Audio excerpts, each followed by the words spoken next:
Hi, I'm Karen Hanreddy, sitting in today for Chuck Conconi for Focus Washington. And today we're in Houston, Texas at the U.S. headquarters of Vitol Inc., joined by President and CEO Mike Loya.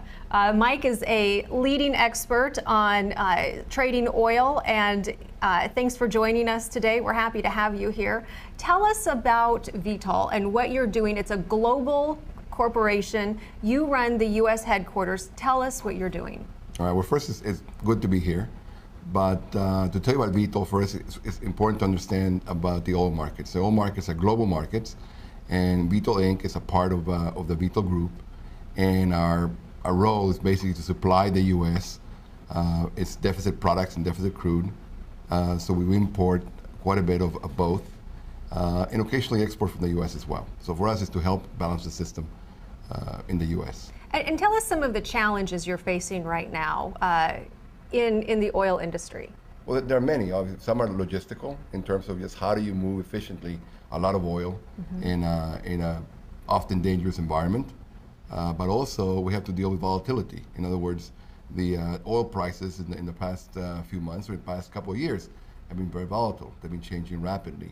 So we have to deal with that as well. We have to be able to bring in the products and be able to manage that risk in order to be able to continue to do that in the long run. And tell us some of the energy areas that Vitol is engaged in right now. Well, we're mainly an crude oil and oil products company. Of course, we do other things as well. We're doing coal, we're natural gas, we're power, but mainly is oil and oil products. And you've recently built a terminal in Florida. What are you doing in Florida? Well, that terminal is in Port Canaveral, which is not too far away from where we launched the rockets. But it's a terminal that's designed to bring in products from around the world into the Florida market. The Florida market does not have any local refineries, so they have to import all their products. And of course, during hurricane season, some of those ports that can bring in the products can be at high risk. And therefore, it could be a very difficult situation for a consumer in Florida. What we're bringing in is another terminal that can diversify their supply and perhaps even enhance their security during hurricane times.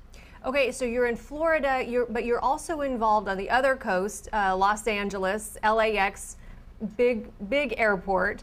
And you know, I think consumers think about, okay, oil and gasoline. I think about filling up my car, filling up my truck. We forget a lot of times that to make the country run requires companies like yours providing oil to airlines. Tell us what you're doing in Los Angeles. Well, yes, not only do you have to fill up your gas tank, you have to fill up your airplane tank as well. Right. So that's what we're doing. We do have a company 100% owned by Vitol, in which what we do is we supply jet to the airlines in LAX.